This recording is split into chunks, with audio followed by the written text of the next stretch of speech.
Hi friends, welcome to our cooking blog. ഇന്നത്തെ നമ്മുടെ recipe നാടൻ ചിക്കൻ കറി. കഴുകി വൃത്തിയാക്കിയ 1/2 കിലോ ചിക്കനിലേക്ക് 1/2 ടീസ്പൂൺ മഞ്ഞൾപ്പൊടി, 1 ടീസ്പൂൺ ഉപ്പ്, 1/4 ടീസ്പൂൺ ലെമൺ ജ്യൂസ് ഇതെല്ലാം ചേർത്ത് മിക്സ് ചെയ്ത് 10 മിനിറ്റ് റെസ്റ്റ് ചെയ്യാൻ വയ്ക്കുക. നമുക്ക് ആവശ്യമായ സാധനങ്ങൾ: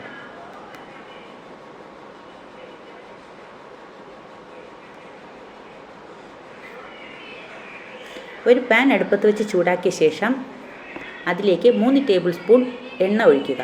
ഞാനിവിടെ വെളിച്ചെണ്ണയാണ് ഉപയോഗിക്കുന്നത്. നിങ്ങൾക്ക് ഇഷ്ടമുള്ള ഓയിൽ ഉപയോഗിക്കാം. എണ്ണ ചൂടായി കഴിയുമ്പോൾ അരിഞ്ഞു വെച്ച സവാള അതിലേക്കിടുക. ഒരു 2 മിനിറ്റ് വഴറ്റുക.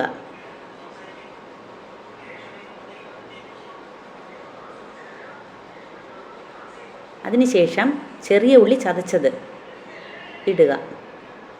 അതും ഒരു 2 മിനിറ്റ് വഴറ്റുക.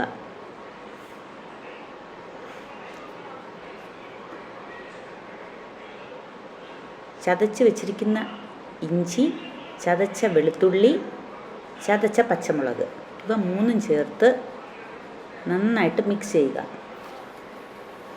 ഗോൾഡൻ ബ്രൗൺ കളർ ആകുന്നത് വരെ വഴറ്റുക. ആവശ്യമെങ്കിൽ കുറച്ച് എണ്ണ കൂടെ ഒഴിക്കാം.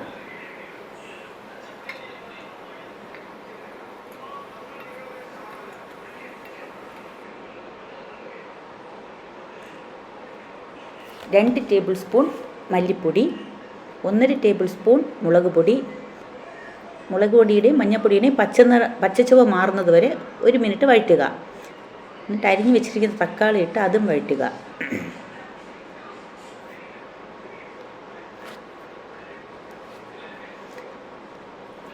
ഇതിലേക്ക് 1 ടീസ്പൂൺ ഗരം മസാല, ഇത് ഞാൻ വീട്ടിൽ പൊടിച്ചതാണ്.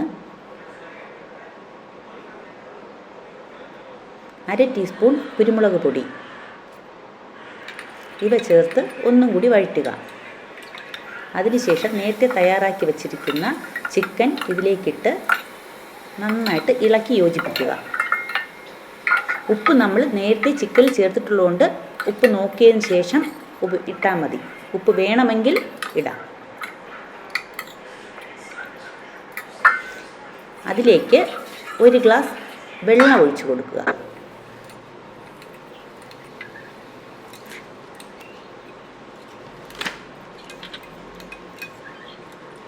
അതിനുശേഷം അടച്ചു വെച്ച് ഒരു 10 മിനിറ്റ് വേവിക്കുക. തിളയ്ക്കുന്നത് വരെ തീ കൂട്ടി വയ്ക്കുക. തിളച്ചതിന് ശേഷം സ്റ്റൗ മീഡിയത്തിലാക്കിയതിന് ശേഷം അടച്ചു വെച്ച് ഒരു 10 മിനിറ്റും കൂടി വേവിക്കുക.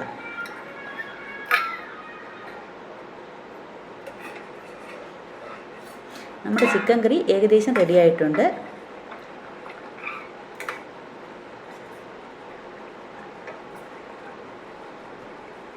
ഇതിലേക്ക് കുറച്ച് മല്ലിയില ഇട്ട് സ്റ്റൗ ഓഫ് ചെയ്യുക. മല്ലിയില ഓപ്ഷനിലാണ്. ഇപ്പോൾ നമ്മുടെ നാടൻ ചിക്കൻ കറി റെഡി ആയിട്ടുണ്ട്.